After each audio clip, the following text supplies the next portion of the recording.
22 آیتیں ہو چکی ہیں جی، 22 آیتیں ہو چکی ہیں سورہ آل عمران کی، سورہ آل عمران کی 22 آیتیں ہو چکی ہیں۔ اعوذ باللہ من الشیطان الرجیم، بسم اللہ الرحمن الرحیم۔ الم تر الی الذین اوتوا نصیبا من الکتاب یدعون الی کتاب اللہ لیحکم بینہم ثم یتولی فریق منہم وہم معرضون ذلک بانہم قالوا لن تمسنا النار الا ایاما معدودات وغرہم فی دینہم ما كانوا یفترون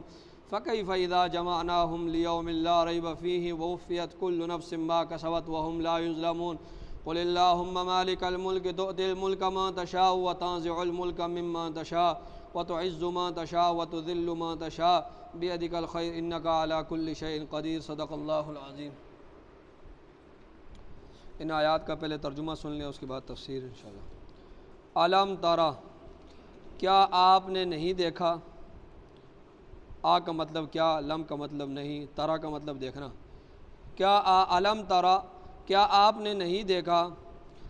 الی الذین، ان لوگوں کی طرف، الی کا مطلب طرف، الی الذین ان لوگوں کی طرف، اوتو جن کو دیا گیا، نصیبا من الکتاب، نصیبا حصہ، من الکتاب کتاب سے، یدعون ان کو بلایا جاتا ہے، الی کتاب اللہ، اللہ کی کتاب کی طرف، لیحکم بینہم، تاکہ وہ فیصلہ کرے، بینہم ان کے درمیان، ثم پھر یتولی منہ پھیرتا ہے، فریق منہم ان میں سے ایک گروہ، وہم معرضون اور وہ ہیں اعراض کرنے والے۔ ٹھیک ہے، دوبارہ سن لیں۔ الم تر الی الذین، کیا آپ نے نہیں دیکھا ان لوگوں کی طرف، اوتو جن کو دیا گیا، نصیبا من الکتاب کتاب میں سے ایک حصہ، یدعون ان کو بلایا جاتا ہے، الی کتاب اللہ، اللہ کی کتاب کی طرف، لیحکم بینہم تاکہ وہ کتاب ان کے درمیان فیصلہ کرے، ثم پھر یتولی منہ پھیرتا ہے، فریق منہم ان میں سے ایک گروہ، وہم معرضون اور وہ ہیں اعراض کرنے والے، ذالک یہ اس لیے کہ بانہم قالوا بے شک انہوں نے کہا، لن تمسنا النار ہرگز نہیں چھوئے گی ہمیں آگ، لن کا مطلب ہرگز، تمسنا النار نار آگ کو کہتے ہیں، مسا کا مطلب چھونا، ہرگز نہیں چھوئے گی ہم کو آگ، الا ایام معدودات مگر چند دن گنتی کے، الا ایام معدودات مگر چند دن گنے ہوئے، وغرہم اور ان کو دھوکے میں ڈالا، فی دینہم ان کے دین کے بارے میں، ما اس چیز نے، کانوا یفترون جو وہ افترا کرتے تھے۔ ٹھیک ہے، ان کو ان کے دین کے بارے میں ڈالا جو اس چیز نے جو وہ افترا کرتے تھے۔ فکیف پس کیسے ہوگا، اذا جب جمعناہم ہم ان کو جمع کریں گے، لیوم اس دن میں، لا ریب فیہ جس میں کوئی شک نہیں ہے، پس کیسے ہوگا جب ہم ان کو جمع کریں گے اس دن میں جس کے واقع ہونے میں کوئی شک نہیں ہے، ووفیت اور پورا پورا دیا جائے گا، کل نفس ہر ایک نفس کو، ما کسبت جو اس نے کمایا، وہم لا یظلمون اور ان پر ظلم نہیں کیا جائے گا۔ قل اللہم، قل کہہ دے، اللہم اے اللہ، مالک الملک جو بادشاہی کا مالک ہے، تؤتی الملک من تشاء تو دیتا ہے ملک، من تشاء جسے تو چاہتا ہے، وتعز وتنزع الملک ممن تشاء اور چھین لیتا ہے ملک، ممن تشاء جس سے تو چاہتا ہے،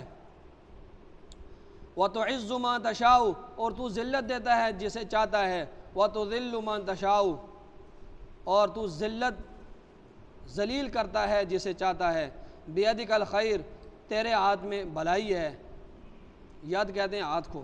بیدک الخیر تیرے ہی ہاتھ میں کیا ہے، بھلائی ہے، انک علی کل شیء قدیر بے شک آپ ہر چیز پر قادر ہیں۔ یہ ان آیات کا ترجمہ ہوا۔ مزید تفسیر میں ان آیت کا دوبارہ میں ترجمہ کرتے جاؤں گا، تفسیر میں قرآن کی طرف دیکھیں، انشاءاللہ آپ کو تفسیر میں بھی ترجمہ 2 دفعہ ہو جائے گا، آپ کو انشاءاللہ آ جائے گا۔ ان آیات کا پچھلی آیات کے ساتھ ربط اور تعلق سن لیں، وہ یہ ہے کہ دیکھیں پچھلی آیات میں ایک واقعہ ذکر کیا یہودیوں کا اللہ رب العزت نے، کہ وہ جو آپ صلی اللہ علیہ وسلم سے پہلے جو یہودی تھے وہ کرتے کیا تھے؟ وہ انہوں نے انبیاء کو بھی قتل کیا، شہید کیا، اور انبیاء کے ساتھ جو مخلصین مسلمان تھے انہیں بھی ان لوگوں نے شہید کیا۔ اللہ رب العزت نے ان یہودیوں کا واقعہ ذکر کیا۔ اب اس آیت سے بھی اللہ رب العزت ایک واقعہ یہودیوں کا ذکر کر رہے ہیں، اور ان یہودیوں کا واقعہ اللہ رب العزت ذکر کر رہے ہیں جو آپ صلی اللہ علیہ وسلم کے زمانے میں تھے۔ اور اللہ رب العزت یہ ہمیں سمجھانا چاہ رہے ہیں کہ آج کے یہودی یا پچھلے یہودی، دونوں کا حال ایک ہی ہے۔ دونوں اللہ کے حکم کو ٹالتے ہیں، دونوں اپنی مرضیاں کرتے ہیں، اللہ کے حکم کو ان لوگوں نے ماننا نہیں ہے۔ ٹھیک ہے، پچھلی آیات میں بھی ایک واقعہ ذکر کیا، اور ان یہودیوں کا واقعہ ذکر تھا جو آپ صلی اللہ علیہ وسلم سے پہلے تھے۔ اب اس آیات میں ان یہودیوں کا ذکر ہے جو آپ صلی اللہ علیہ وسلم کے زمانے میں تھے۔ دونوں واقعات کا ذکر کرنے کا مقصد یہ ہے، اللہ رب العزت یہ سمجھانا چاہتے ہیں کہ یہ جو یہودی ہیں انہوں نے اللہ کے حکم کو نہیں ماننا، انہوں نے کرنی وہ ہے جو ان کے دل میں آتی ہے۔ ٹھیک ہے، یہ ربط تعلق ہے ان آیات کا پچھلی آیات کے ساتھ۔ اب اس آیت کو سمجھنے کے لیے ایک واقعہ سن لیں۔ خیبر کے مقام پر جو یہود کا علاقہ تھا، یہ خیبر مدینہ سے 200 میل کے فاصلے پر، 200 میل کے فاصلے پر، تو یہ یہود وہاں خیبر میں آباد تھے۔ ان یہودیوں میں سے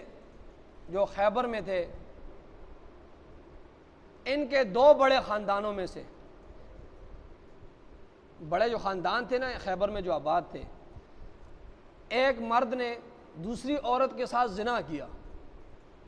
اور مرد بھی بڑے خاندان سے تھا اور عورت بھی بڑے خاندان کی تھی، اور دونوں مرد اور عورت دونوں شادی شدہ تھی۔ اب جب ان کا کیس لایا گیا علماء یہود کے پاس، خاندان بڑے خاندان کی تھی، تو اب انہوں نے کیا کیا، ان یہودیوں نے اس کیس پر پردہ ڈالا، اس کو دبانے کی کوشش، لیکن عوام نے شور مچایا، نیچے جو طبقہ تھا، کہ ہم میں سے اگر کوئی شخص زنا کرتا ہے شادی شدہ اس کو تو رجم کیا جاتا ہے۔ اب یہ بڑے خاندانوں کے عورت ہے اور بڑی خاندان کا جو مرد ہے، انہوں نے شادی شدہ ہیں، انہیں رجم کیوں نہیں کیا جا رہا؟ ہم غریبوں کو تو رجم کیا جاتا ہے، اور اس کو کیوں نہیں رجم کیا جا رہا؟ انہوں نے اتنا شور ڈالا ان غریبوں نے اور جو عوام تھے، کہ انہوں نے ان وڈیرے جتنے مذہبی تھے اور سیاسی لوگ تھے سب کو اس مجبور کیا، اور اتنا مجبور کیا وہ سارے پھر ایک گھر میں جمع ہوئے۔ انہوں نے مشورہ کیا کہ اب تو ہمارا چھٹکارا ہے ہی نہیں، اور تورات میں تو یہ حکم ہے کہ شادی شدہ مرد اور عورت یہ زنا کر لیں تو ان کو رجم کیا جائے گا، ختم کر دیا جائے گا۔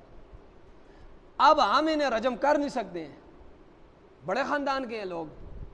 ہماری اتنی وہ نہیں ہے کہ ہم انہیں رجم کریں، تو اب ہم اس طرح کریں گے، ان کو کوئی معمولی سزا دیں گے تاکہ ان عوام کا منہ بند ہو جائے، کم از کم تھوڑی بہت سزا دے دیں گے، رجم نہیں کرتے ہیں تاکہ اس عوام کا منہ بند ہو جائے۔ اور کہنے لگے کہ ابھی تو ہم آپس میں بیٹھے ہیں، جتنے وڈیرے تھے اور مذہبی لوگ تھے، علماء جتنے بھی، ابھی تو ہم آپس میں بیٹھے ہیں، ہمیں پتہ ہے، اب باہر کے لوگوں کو پتہ نہیں ہے کہ رسول اللہ صلی اللہ علیہ وسلم سچے نبی ہیں، اور ہمیں یہ بھی پتہ ہے کہ ان کی شریعت بھی ٹھیک ہے، وہ سچے نبی ہیں، لیکن ہم اس لیے باہر لوگوں کو نہیں بتا دیں، اگر ہم یہ بات کہیں گے لوگوں کو تو وہ کلمہ پڑھ لیں گے رسول اللہ صلی اللہ علیہ وسلم کا۔ اب ہمیں تو پتہ ہے، ہم جتنے بھی پاس بیٹھے ہیں کہ وہ سچے رسول ہیں، اب ان کی جو شریعت ہے اس میں نرمی ہے، تو ہم اس طرح کرتے ہیں، یہ فیصلہ ہم رسول اللہ صلی اللہ علیہ وسلم کے پاس لے جاتے ہیں، اس عوام کو کہتے ہیں کہ بس اس کا فیصلہ رسول اللہ صلی اللہ علیہ وسلم کریں گے، ان کی شریعت میں نرمی ہے تو وہ کچھ نرم فیصلہ ہمیں سنا دیں گے۔ انہوں نے یہ مشورہ کیا، عوام کے ساتھ یہ مشورہ کیا، بھائی ہم یہ فیصلہ نہیں کرتے ہیں، یہ ہم رسول اللہ صلی اللہ علیہ وسلم کے پاس لے جائیں۔ انہوں نے کہا ٹھیک ہے لے جائیں۔ اب یہ سارے جتنے بھی بڑے بڑے یہودی تھے یہ آئے مدینہ، خیبر سے مدینہ 200 میل کا راستہ انہوں نے طے کیا، اور بڑے بڑے لوگ ان کے آئے، اور یہ کچھ ان کے بڑے جو لوگ تھے وہ منافقین کے گھر میں ٹھہرے، اور کچھ رسول اللہ صلی اللہ علیہ وسلم کے پاس مسجد نبی میں آئے، اور آپ صلی اللہ علیہ وسلم سے کہا کہ ہم نے آپ سے ایک فیصلہ کرانا ہے، آپ ہمیں وقت دیں کہ کس وقت آپ جو ہمارا فیصلہ کریں گے۔ آپ نے فرمایا کہ فلاں وقت آ جانا، مثال کے طور صبح 10 بجے آ جانا، وقت بتا دیا کہ فلاں وقت میرے پاس کل آ جانا یا انہوں نے کہا ٹھیک ہے۔ اب یہ گئے، اب جب جس دن آپ صلی اللہ علیہ وسلم ٹائم دیا تھا کہ آ جانا میں تمہارا فیصلہ سنا دوں گا، اب یہ فیصلے کے لیے آنے سے پہلے پھر یہ بڑے بیٹھے ایک کمرے میں ادھر ہی منافقین کے گھر میں۔ انہوں نے کہا اگر رسول اللہ صلی اللہ علیہ وسلم نے کوئی نرم فیصلہ کیا نا ہم تو مانیں گے، لیکن اگر انہوں نے رجم کا فیصلہ کیا تو رجم کا فیصلہ تو ہمارے تورات میں بھی ہے، پھر ہم اس فیصلے کو مانیں گے نہیں، ٹھیک ہے۔ اب انہوں نے یہ فیصلہ کیا اور رسول اللہ صلی اللہ علیہ وسلم کے پاس آئے اور آپ سے کہا کہ ہمارا فیصلہ کر دیں گے۔ آپ نے فرمایا کیا فیصلہ کرنا ہے مجھ سے؟ فرمایا اس طرح ہمارے جو شادی شدہ مرد اور عورت ہیں انہوں نے زنا کیا ہے، آپ اس کے بارے میں کیا کہتے ہیں؟ اچھا، ان کا جو یہودیوں کا سب سے بڑا عالم تھا عبداللہ ابن سوریہ، وہ مدینہ سے 3 میل کے فاصلے پر فدق کے مقام پر واقع اس کا گھر تھا، وہ بھی اس قافلے میں شریک ہو گیا۔ آنکھ سے کانا تھا وہ، لیکن بہت بڑا ماہر تھا وہ، اور یہودیوں کا سب سے بڑا عبداللہ ابن سوریہ سب سے بڑا عالم تھا۔ اب یہ عبداللہ ابن سوریہ بھی ساتھ آیا اور رسول اللہ صلی اللہ علیہ وسلم کے سامنے بیٹھا ہوا ہے، انہوں نے کہا آپ فیصلہ سنیں۔ تو آپ سے فرمایا تم تورات میں یہ فیصلہ موجود نہیں ہے؟ تورات میں فیصلہ موجود ہے نا؟ فرمایا ہاں فیصلہ تو ہے لیکن واضح فیصلہ نہیں ہے، واضح حکم نہیں ہے اس میں۔ فرمایا اچھا پھر تورات لے آؤ دیکھتے ہیں حکم کیا ہے۔ تورات جب لائی تو عبداللہ ابن سوریہ کو آپ صلی اللہ علیہ وسلم نے فرمایا کہ پڑھو تورات کو، تو اس میں کیا حکم ہے؟ تو عبداللہ ابن سوریہ بڑا ہوشیار تھا، اس نے پہلی آیات پڑھی تورات کی، جہاں پر سزا کا حکم تھا وہ چھوڑا اور اگلی آیت پڑھنے لگ گیا، ٹھیک ہے، اس پر ہاتھ رکھا اس نے۔ مثال کے طور پر الحمدللہ رب العالمین الرحمن الرحیم مالک یوم الدین ایاک نعبد و ایاک نستعین۔ اب مثال کے طور پر میں پڑھتا ہوں الحمدللہ رب العالمین الرحمن الرحیم مالک یوم الدین چھوڑ کے میں کہتا ہوں ایاک نعبد و ایاک نستعین۔ اس طرح اس نے پہلی آیات بھی پڑھی آخری آیات بھی، لیکن جہاں پر سزا کا حکم تھا رجم کی اس کو چھوڑ کر آگے اس نے چھلانگ ماری۔ وہاں پر رسول اللہ صلی اللہ علیہ وسلم کے پاس بیٹھے تھے عبداللہ ابن سلام رضی اللہ عنہ، یہ یہود کے بہت بڑے عالم تھے، اللہ نے ان کو ایمان کی توفیق دی تھی، یہ بھی بہت بڑے پیر تھے یہودیوں کے، یہ بھی بڑا ماہر تھا۔ تو اس نے کہا عبداللہ ابن سوریہ کو آواز دی کہ اب جھوٹے اللہ کے دشمن اگلی اور پچھلی آیت پڑھتا ہے، جو درمیانی آیت ہے اس کو کیوں چھوڑ رہا ہے؟ اور اس سے تورات لی عبداللہ ابن سلام رضی اللہ عنہ اور خود پڑھنی شروع کی، پوری آیت پڑھی، اور اس آیت میں یہ حکم تھا کہ بھائی شادی شدہ مرد عورت جو ہے اس کو سزا رجم کیا جائے، جو قرآن کا فیصلہ تھا وہ ادھر بھی وہی فیصلہ۔ اب رسول اللہ صلی اللہ علیہ وسلم فرمایا دیکھو قرآن کا بھی یہی فیصلہ ہے، تمہاری تورات میں بھی یہ بات لکھی ہے، اب ان دونوں کو رجم کیا جائے۔ تو مدینہ کے اندر پھر ان دونوں کو رجم کر دیا گیا، ٹھیک ہے۔ تو یہ ان لوگوں نے جو ہے تورات، آپ صلی اللہ علیہ وسلم نے کہا تھا کہ تورات پر فیصلہ، لیکن انہوں نے آپ سے فرمایا یہ تورات کا بھی حکم ہے، تو ان کو رجم کر دیا گیا۔ تو اس بات میں یہ آیات اتری ہے اس واقعے اس موقع پر۔ فرمایا الم تر الی الذین، کیا آپ نے نہیں دیکھا الی الذین ان لوگوں کی طرف، اوتو، اب آپ کو ترجمہ اور تفسیر سمجھ آئے گی، کیا آپ نے نہیں دیکھا ان لوگوں کی طرف اوتو جن کو دیا گیا نصیبا من الکتاب، کتاب میں سے حصہ۔ یہ عبداللہ ابن سوریہ ہو گیا ہے، بڑے بڑے جو مذہبی ان کے پیشوا ہے، تورات ان کو دی گئی، کتاب میں سے ایک حصہ ہے۔ کیا آپ نے ان لوگوں کو نہیں دیکھا کہ جن کو دیا گیا کتاب میں ایک حصہ، یدعون، انہیں بلایا جاتا ہے، الی کتاب اللہ، اللہ کی کتاب کی طرف۔ یعنی کہ آج آپ صلی اللہ علیہ وسلم نے فرمایا نا کتاب لے آؤ اور تورات کے مطابق فیصلہ کر لو، انہیں بلایا جاتا ہے الی کتاب اللہ، کتاب اللہ سے مراد یہاں پر تورات ہے، اچھا انہیں کہا جاتا ہے، انہیں بلایا جاتا ہے الی کتاب اللہ، کتاب اللہ کی طرف، کہ بھائی تورات میں تورات تمہارے پاس موجود ہے، اللہ کی کتاب ہے، اس میں جو فیصلہ ہے وہ کر لو۔ رسول اللہ صلی اللہ علیہ وسلم نے یہ فرمایا ان سے، لیحکم بینہم، تاکہ وہ کتاب تمہارے درمیان فیصلہ کر لے۔ اب آپ سے فرمایا کتاب لے آؤ تورات، اس میں جو فیصلہ ہے وہ کتاب تمہارے درمیان فیصلہ کر دے گی۔ ثم، پھر یتولا، منہ پھیر لیا، فریق منہم، ان میں سے ایک گروہ نے، وہم معرضون، اور وہ ہیں اعراض کرنے والے۔ یہ کہ تورات ان کی مرکزی کتاب ہے، انہیں تورات کی طرف بلایا جا رہا ہے، لیکن وہ تورات کی طرف نہیں جا رہے۔ کیوں نہیں جا رہے؟ کیونکہ تورات میں رجم کا حکم ہے۔ اب جب یہ لوگ آئے بڑے بڑے عوام، تو عوام ہے، عوام نے چھوڑا نہیں، انہوں نے کہا ہمیں اتنا شرمندہ کیا، جب رجم ہی کرنا تھا تو پہلے کر لیتے، اتنی شرمندگی ہم نے اٹھانی پڑی۔ اب دیکھیں وہاں پر سارے موجود تھے، منافقین بھی موجود تھے، مسلمان بھی، صحابہ بھی بیٹھے ہوئے تھے، ہم نے ذلیل کیا۔ اب جو وڈیرے تھے، خاموش تو ہونا کسی نے نہیں تھا، ان وٹ پر انہوں نے کہا ہے کہ اگر ہم سے گناہ ہو بھی جائے نا، ہم سے اگر گناہ ہو جائے تو ہم جہنم میں 7 دن تک جلیں گے یا 40 دن تک ہم جلیں گے، ہم واپس جنت میں آ جائیں گے، ٹھیک ہے۔ اگر ہم سے کوئی گناہ ہو بھی جائے نا، ہم 7 دن تک جہنم میں جلیں گے۔ یہ 7 دن اس لیے کہتے تھے، ان کا ایک نظریہ تھا کہ دنیا کی جو زندگی ہے وہ 7000 سال ہے۔ وہ کتنی ہے؟ 7000 سال۔ تو ہم ہر 1000 سال کے بدلے 1 دن جہنم میں جلیں گے، تو اس طرح ہم 7 دن جہنم میں جلیں گے، پھر ہم جنت میں آ جائیں گے۔ اور بعضوں کا نظریہ یہ تھا کہ ہم 40 دن جہنم میں جلیں گے۔ یہ بات اس لیے کرتے تھے کہ ہمارے وڈیر جو تھے انہوں نے 40 دن وہ بچھڑے کی پوجا کی تھی، تو اس کے جرم میں جو ہے ہمیں جو ہے 40 دن جہنم میں رکھا جائے گا، اس کے بعد ہم جنت میں چلے جائیں گے۔ اور جرم کوئی اور کرے، جرم وڈیرے کریں اور سزا سارے پائے، یہ تو اللہ کا قانون نہیں ہے۔ اسی طرح عیسائیوں کا نظریہ ہے کہ عیسیٰ علیہ السلام سولی پر لٹکا دیے گئے ہیں، اب وہ ہمارے گناہوں کا کفارہ ہو گئے ہیں، اب ہم جو بھی گناہ کریں ہم جنت میں جائیں گے، ہمیں جنت سے کوئی روک نہیں سکتا، ہمارا گناہوں کا کفارہ انہوں نے کر دیا۔ اللہ نے اس غلط عقیدے کی تردید کی، وَلَا تَزِرُ وَازِرَةٌ وِزْرَ أُخْرَىٰ، کہ کوئی قیامت کے دن کسی کا بوجھ نہیں اٹھائے گا، ہر بندہ اپنا اپنا حساب دے۔ تو ان وڈیروں نے کہا کہ ہم یا 7 دن چلیں گے یا 40 دن چلیں گے، اور عیسائیوں نے کیا کہا کہ ہم جو ہے عیسیٰ علیہ السلام ہماری جگہ ہو گئے ہیں، بس اب ہمارے گناہ معاف ہو۔ تو فرمایا یہ جو انہوں نے اللہ کے حکم سے اعراض کیا نا، اب بات سمجھے، انہوں نے جو اللہ کے حکم سے اعراض کیا اس کی وجہ کیا تھی؟ اللہ فرما رہے ہیں اس لیے کہ ذالک، اس لیے کہ بِأَنَّهُمْ قَالُوا، کہ انہوں نے کہا لَن تَمَسَّنَا النَّارُ، ہرگز نہیں چھوئے گی ہمیں آگ، إِلَّا أَيَّامًا مَعْدُودَاتٍ، مگر گنتی کے چند دن۔ یہ جو اللہ کے حکم سے لوگ اعراض کر رہے ہیں اس کی وجہ یہ ہے کہ ہم تو چند دن ہی جلیں گے بس۔ وَغَرَّهُمْ، اور ان کو دھوکے میں ڈال دیا، فی دینہم، ان کو ان کے دین کے بارے میں، ما، اس چیز نے، کانوا یفترون، جو وہ افترا کرتے ہیں، جو چیز اللہ پر وہ گڑھتے ہیں، جس چیز کی حقیقت نہیں ہے، بس انہوں نے بنا لیا کہ ہم 7 دن جلیں گے۔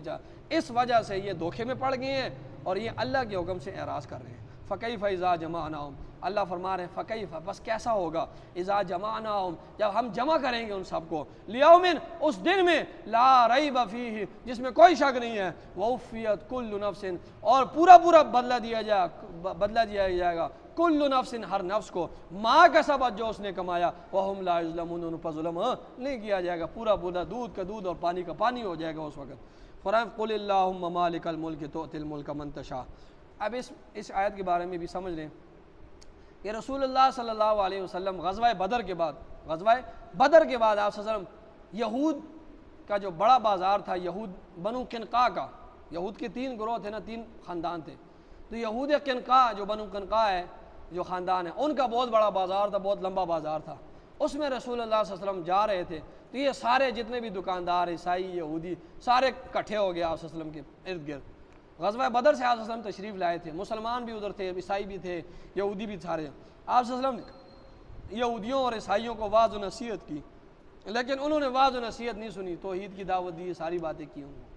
انہوں نے واعظ و نصیحت نہیں سنی۔ پھر آپ صلی اللہ علیہ وسلم نے مسلمانوں کی طرف خطاب کر کے کہا کہ اے مسلمانوں، جس طرح اللہ نے تمہیں اس غزوہ بدر میں فتح دی ہے نا، ایک دن ایسا آئے گا کہ اللہ رب العزت تمہیں ایران اور روم پر فتح دے گا، اللہ رب العزت، اور ایران کی حکومت اور فتح اور روم کی جو حکومت وہ تمہارے قبضے میں ہو، ٹھیک ہے۔ یہ آپ صلی اللہ علیہ وسلم نے ان مسلمانوں سے کہا۔ تو اس وقت جو یہودی بیٹھے تھے نا، انہوں نے بنگڑے ڈالے، انہوں نے ہنس پڑے،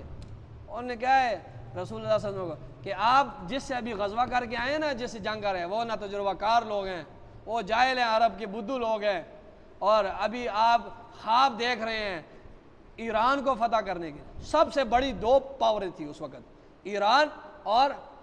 روم۔ ایران کے بادشاہ کا جو لقب تھا وہ کسریٰ تھا، اور روم کے جو حکومت کا جو بادشاہ تھا اس کا لقب قیصر تھا۔ تو آپ صلی اللہ علیہ وسلم نے بشارت دی، تو ان یہودیوں اور عیسائیوں نے آپ صلی اللہ علیہ وسلم کا مذاق اڑایا، فرمایا وہ بڑے منظم ہیں، آپ یہ نہ سمجھیں، اور وہ بڑے طاقتور ہیں، اور یقیناً طاقتور تھے وہ لوگ، ظاہری لحاظ سے روم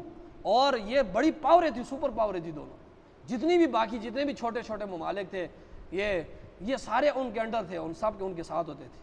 فرمایا آپ یہ سوچیں نہیں، آپ دیکھ لیں کہ صرف جنگ یرموک جو ہوئی ہے، صرف جنگ یرموک آپ حضرت ابوبکر صدیق رضی اللہ کے دور سے شروع ہوئی ہے اور حضرت عمر کے دور میں ختم ہوئی ہے، اور صرف جنگ یرموک میں 7 لاکھ رومی تھے، 7 لاکھ رومی فوجی تھے، 7 لاکھ رومی، مسلمان 43,000 تھے، صرف مسلمان کتنے تھے؟ 43,000. لیکن جب جنگ یرموک ہوئی 3,000 مسلمان شہید ہوا، دوسری طرف سے 1,30,000 رومی جو ہے وہ مارا گیا. باقیوں نے جب دیکھا کہ یہ تو 3,000 صرف شہید ہوئے ہیں، ہمارے 1,30,000 انہوں نے مار دیے، وہ بھاگ گئے. تو واقعی وہ یہودیوں کی بات تھی کہ وہ تو بڑے منظم لوگ ہیں اور بڑے طاقتور ہیں ظاہری لحاظ سے، انہوں نے تو ظاہر کو دیکھنا تھا. لیکن آپ صلی اللہ علیہ وسلم نے بشارت دی کہ وہ وقت قریب ہے کہ اللہ رب العزت تمہیں کیسر پر بھی فتح دے گا اور کسرا پر بھی. فرمایا قل اللہم، کل کہہ دیجئے اللہم، اے اللہ مالک الملکی، جو بادشاہی کا مالک ہے، تؤتی الملک من تشاء، تو دیتا ہے ملک جسے چاہتا ہے، وتنزع الملک ممن تشاء، اور چھین لیتا ہے ملک جس سے چاہتا ہے، وتعز من تشاء، اور تو عزت دیتا ہے جسے چاہتا ہے، وتذل من تشاء، اور تو ذلیل و خوار کرتا ہے جسے چاہتا ہے، بیدک الخیر، تیرے ہی ہاتھ میں بھلائی ہے، انک علی کل شیء قدیر، بے شک آپ ہر چیز پر قادر ہے. یہ جب آیات اتری نا تو رسول اللہ صلی اللہ علیہ وسلم نے صحابہ کو بلایا، فرمایا یہ آیات تلاوت کی اور فرمایا میں نے جو تم لوگوں کو کہا تھا نا کہ کیسر بھی اللہ تمہیں دے گا اور کسرا کی جو حکومت ہے وہ بھی تمہارے اللہ رب العزت، تو میں نے اپنے سے بات نہیں کی، یہ مجھے اللہ نے کہا تھا، مجھے اللہ کا حکم آیا، میں نے وہ تمہیں بات کہہ دی. اور پھر ایسا ہی ہوا. حضرت عمر کے دور میں تو ایران سارا فتح ہو گیا اور جو روم تھا وہ آدھے سے زیادہ حضرت عمر کے دور میں فتح ہو چکا تھا، باقی جو تھوڑا بہت حصہ رہ گیا تھا وہ حضرت عثمان رضی اللہ تعالیٰ عنہ کے دور میں ہوا. تو اللہ رب العزت نے وہ جو بادشاہت تھی وہ بادشاہت اللہ کے ہاتھ میں ہے نا، تو فرمایا تؤتی الملک من تشاء وتنزع الملک، جس سے چاہتا ہے بادشاہت دے دیتا ہے اور جس سے چاہتا ہے بادشاہت چھین لیتا ہے. انہیں دی تھی، ان سے چھین کے اللہ رب العزت نے مسلمانوں کی دی، ان کو عزت دی، اللہ رب العزت وہ عزت چھین کے مسلمانوں کی قدموں میں ڈالی اور ان کو ذلیل و خوار کیا. اللہ کے ہاتھ میں بھلائی ہے اور اللہ تعالیٰ ہر چیز پر قادر ہے، جسے چاہتا ہے بادشاہی دیتا ہے، جسے چاہتا ہے چھین لیتا ہے، جسے چاہتا ہے عزت دیتا ہے، جسے چاہتا ہے ذلیل کرتا ہے. اللہ تعالیٰ ہر چیز پر قادر ہے. آمین. الحمدللہ رب العالمین والعاقبۃ للمتقین والصلاۃ والسلام علی سید الانبیاء والمرسلین. ربنا آتنا فی الدنیا حسنہ وفی الآخرۃ حسنہ وقنا عذاب النار. صلی اللہ علیہ وسلم.